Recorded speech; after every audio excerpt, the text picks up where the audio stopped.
Welcome back, my brothers. Thank you for coming to Masculine ASF. If you have not, please click subscribe. I want to talk to my brothers who may be dealing with a Jezebel spirit in a woman. I already know I'm about to get a lot of flack for this in the comments. For the women, sisters, I'm not talking to you, and if this does not apply to you, you ain't got no reason to be talking. So if you respond to this as a woman, then obviously something about what I'm saying is in you, whether you like it or not. If it doesn't apply to you, there's no need to talk about it. But to my brothers out there on my channel, listen, I want to talk to you guys about something. Take notes. Please take notes, guys. A Jezebel spirit is not just about seduction. It isn't just about sex. It isn't. It's about control. It's about being able to control you and to control the narrative around you. Most Jezebels do not like the word no. Most Jezebels will use emotional manipulation to get you to do what they want so that they benefit. And most Jezebels come to you with an ulterior motive that tends to be extremely more sinister than you could have ever imagined. And that is how you ended up getting trapped with that.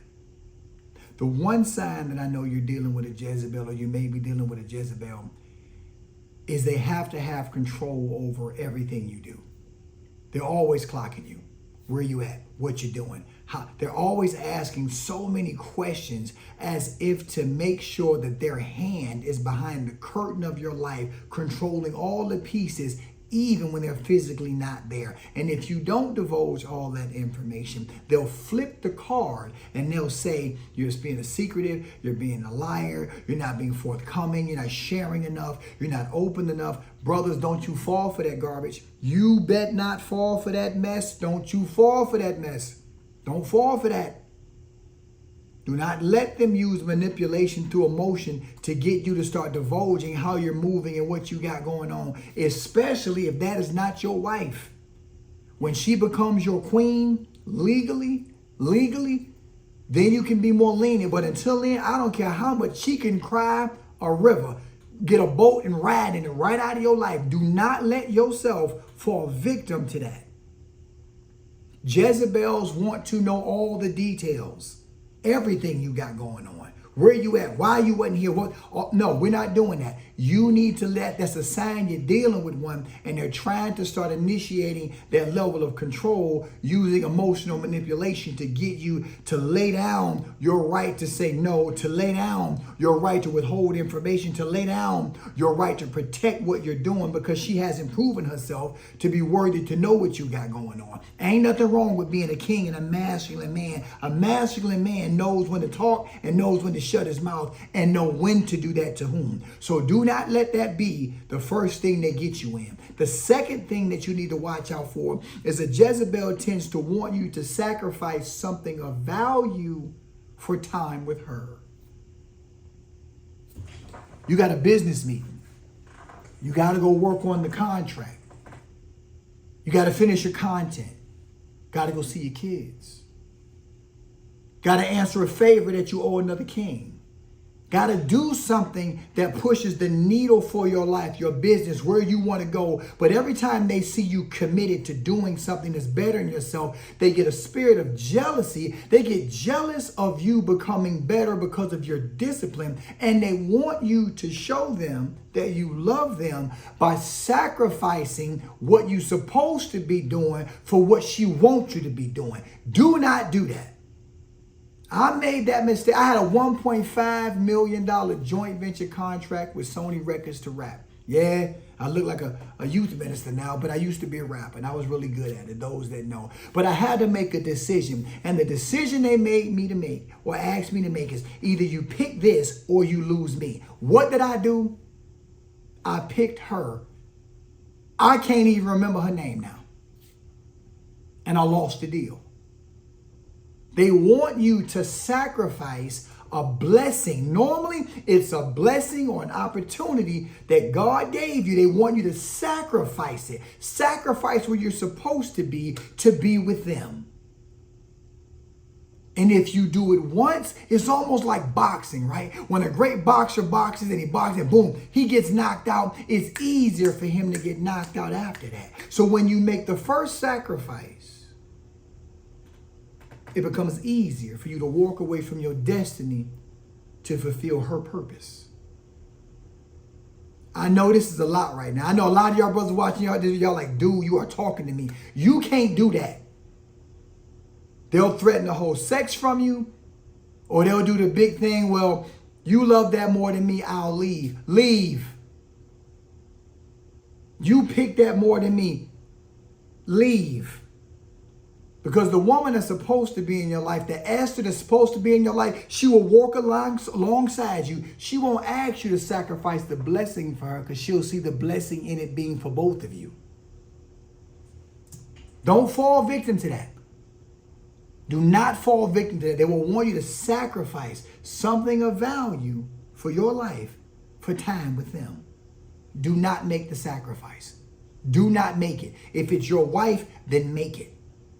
If it is not your wife, do not make it. It is a Jezebel and it will burn you. Do not follow that. And the last thing, her beliefs about life, her beliefs about God, her beliefs about business, they are not aligned with your core beliefs. She may be thick, she may have that body you like, she may be sexually enticing, she may be smart, funny, witty, all of those things. But at the core of her spirit, she is not in alignment with your belief systems. Ahab in the Bible, who was married to Jezebel, her belief systems were always evil. Her father was evil. Where her father came from was evil. The whole crowd was evil. All of them was evil. Not to help that Ahab was double-minded and a weak man, which made him easy to control. He was an easy target. Ahab went after her. He married her. And when you read the story, prime example about the vineyard. Ahab wanted to get a vineyard from this man, Naboth, I believe, who had a beautiful vineyard next to the palace. He said, Naboth, give me that vineyard, I'll give you some money for it. Naboth said, I don't want to sell it. It's my father's inheritance. Why would I sell it to you, king? I would like to keep it, but no, I'll pass. So like the weak man Ahab was, he went back to his throne room, and this man laid on his bed and darn near cried because he couldn't get the vineyard. His wife, Jezebel, said, why are you acting like this? Her whole tone was, why are you acting like this? You the king, right? What are you doing? She said, you know what? I'll get it. Now, I want you to pay close attention to this. What she did was she wrote a letter as if she was the king. She sent the letter to the nobles in the city where Naboth had the vineyard and told them, I want y'all to call a fast. And then I want y'all to raise Naboth up to a seat of respect. And then I want you to pay some scoundrels, some men to come in and lie and say that Naboth blasphemed the king and blasphemed God. That's exactly what they did. This woman used the authority of a king that she was with to murder another man. And this is why it is important for you to listen to your boys when they tell you this woman is moving funny, because you can't see it sometimes.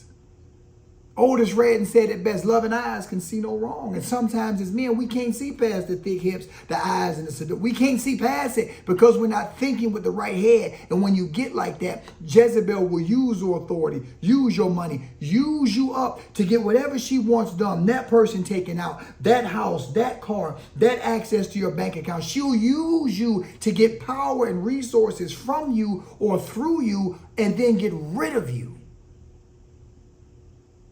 Be mindful of it, because the goal of a Jezebel is to be queen and to be queen alone. Not to be queen and married or queen in business, to be queen and to be queen alone. And like a praying mantis, she will destroy your head while she's getting pregnant with all your resources. They will eat you alive while taking everything from you. Every woman is not like this. Some women are ride or dies and they are rare to find. But to the brothers that's dealing with women that got these type of attributes, I'm telling you right now, 9 times out of 10, you dealing with a Jezebel king. And if you're a masculine man, you better make the right call. Because in the end, if you don't, you'll end up like Jezebel, destroyed and forgotten. So please, brother, stay loving, stay kind. Look out for that Jezebel. And of course, stay masculine.